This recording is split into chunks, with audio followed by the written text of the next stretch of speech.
بانی P T I Imran Khan کو supreme court of Pakistan کی طرف سے اڈیالہ جیل سے نکال کر شفا انٹرنیشنل ہسپتال منتقل کرنے کا فیصلہ سنا دیا گیا ہے۔ آپ لوگوں کو ایک بات یاد ہوگی کہ ان کی آنکھ کا ایک مسئلہ چل رہا تھا، لیکن یہاں پر ان کی آنکھ کے حوالے سے رپورٹ نہیں آئی سامنے، یہاں پر ان کی صحت کے حوالے سے ایک رپورٹ سامنے آئی ہے، اور عدالت میں یہ بات بھی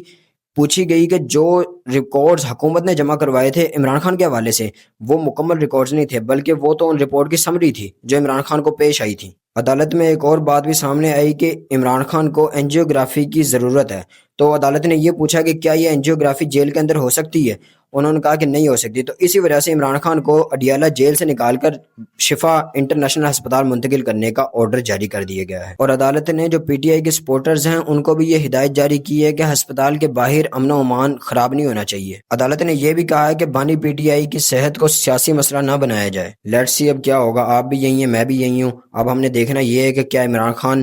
جیل میں دوبارہ جائیں گے یا ان کا فیصلہ کچھ اور آئے گا، کیونکہ پاکستان میں کچھ بھی ہو جاتا ہے۔ میرے خیال سے عمران خان آنے والے 6 مہینے میں جیل سے باہر آ جائیں گے۔ پتہ ہے بات کیا ہے، بات کو سمجھنے کی کوشش کرنی ہے۔ اس ٹائم پاکستان کے جو صوبوں کی تقسیم کا معاملہ چل رہا ہے اس پر مسلم لیگ نون اس وقت ایگری ہے کہ ہم نے صوبوں کی تقسیم کرنی ہی کرنی ہے، اور پی ٹی آئی بھی اس پر ایگری ہے کہ ہم نے صوبوں کی تقسیم کرنی ہی کرنی ہے۔ یہ دونوں ایک جگہ پر کھڑے ہیں، یہ دونوں ساتھ ہیں، لیکن پیپل پارٹی کہہ رہی ہے کہ ہم نے صوبوں کی تقسیم نہیں کرنی، ٹھیک ہے؟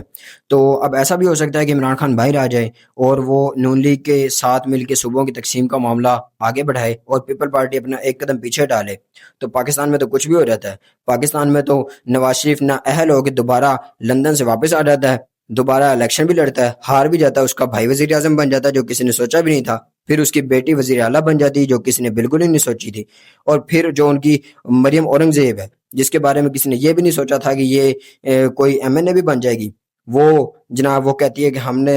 10 ارب کا جہاز خریدا ہے اور یہ کیا وہ کیا۔ یہ میں کسی حکومت کو کرٹیسائز نہیں کر رہا، میں صرف ایک بتا رہا ہوں کہ پاکستان میں یہ چیزیں ہوتی رہتی ہیں، ایز یوزول پاکستان میں یہ کام ہو رہے ہیں، ٹھیک ہے؟ تو کچھ بھی ہو سکتا ہے، پاکستان میں عمران خان ہو سکتا ہے اگلے وزیر اعظم عمران خان بن جائیں، ہو سکتا ہے اگلے وزیر اعظم بلاول بھٹو بن جائیں، ہو سکتا ہے اگلے وزیر اعظم مولانا فضل الرحمان بن جائیں، کیونکہ پاکستان میں تو کچھ بھی ہوتا ہے۔ اپنی رائے کا اظہار کمنٹ سیکشن میں ضرور کیجیے گا۔ آپ کو کیا لگتا ہے، کیا اگلے وزیر اعظم پاکستان کے عمران خان ہوں گے، یا دوبارہ سے وزیر اعظم شہباز شریف ہوں گے، یا دوبارہ سے نواز شریف ہوں گے، یا بلاول ہوں گے، یا زرداری ہوں گے؟ کمنٹ میں بتائیں ضرور۔